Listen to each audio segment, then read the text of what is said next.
If you've ever tried cutting carbs to lose weight, only to end up tired, cranky, and raiding the pantry for cookies, you are not alone.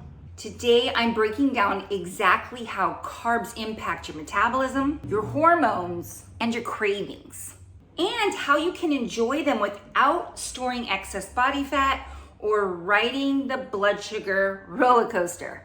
Hey there, I'm Coach Alicia. I help busy people master their stress, rev their metabolism, and defy aging without the burnout. If that sounds like your vibe, be sure to hit subscribe so you never miss a tip. And stick with me till the end because I'm gonna share with you 2 of the easiest changes that you can make to keep carbs working for you instead of against you, while still enjoying them guilt-free. Let's talk about why carbs get a bad reputation. Here's the thing, most people lump all carbs into one bad category, but not all carbs act the same in your body. The real troublemakers, refined carbs, those overly processed foods like chips, white bread, candy, pastries, sugary cereals, packaged instant oats that have no fiber because it's been removed. The list goes on.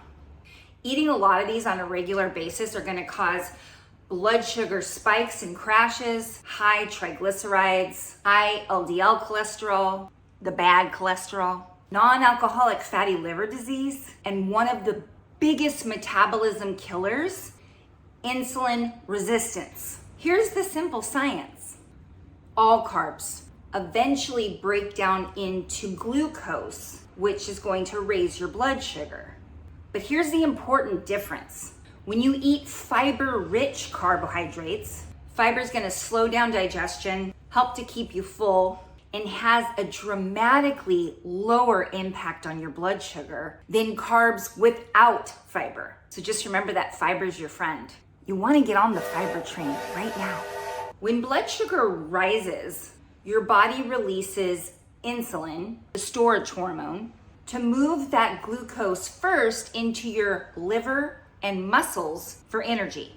But if your liver and muscles are already full of glucose because you've been eating more carbs than you need, your body's gonna take that extra glucose and turn it into triglycerides, stored fat, or leave it floating around in your bloodstream. Let's talk about the cravings cycle. When you eat a lot of overly processed carbs, you're most likely gonna get a blood sugar spike. Your body releases a big dose of insulin, and while insulin is high, your fat burning switch is off.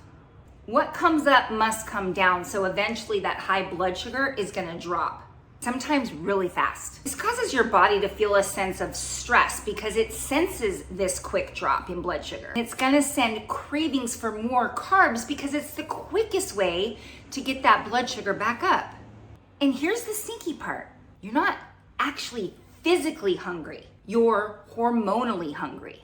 This happened to me in my younger days where I thought I was eating healthy carbs, but they had little to no fiber. I'd eat, spike, crash, crave, repeat. It's exhausting, and it's a fast track to storing fat.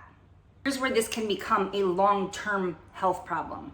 If you keep repeating that spike, crash cycle, your body eventually becomes less responsive to that hormone insulin, and that's called insulin resistance, basically pre-diabetes. Now your body has to pump out even more insulin to get that blood sugar balanced, which means fat burning is gonna stay turned off for longer and longer.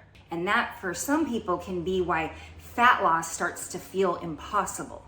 But here's the good news. Carbs are not the villain, and insulin isn't the villain either. It's about the type, timing, and amount. High fiber carbs. Think non-starchy veggies, berries, lentils, black beans, quinoa, sweet potatoes. Actually support your metabolism, keep you full, and give you tons of energy. And here's a very important bonus tip. The more lean muscle that you have, the more efficiently your body stores and uses carbs. another reason that strength training is a game changer. Let's talk about how to make carbs work for you. How do you enjoy carbs without all the cravings and excess fat storage? Number 1, pair carbs with protein and healthy fats. It's what I call my FPF formula.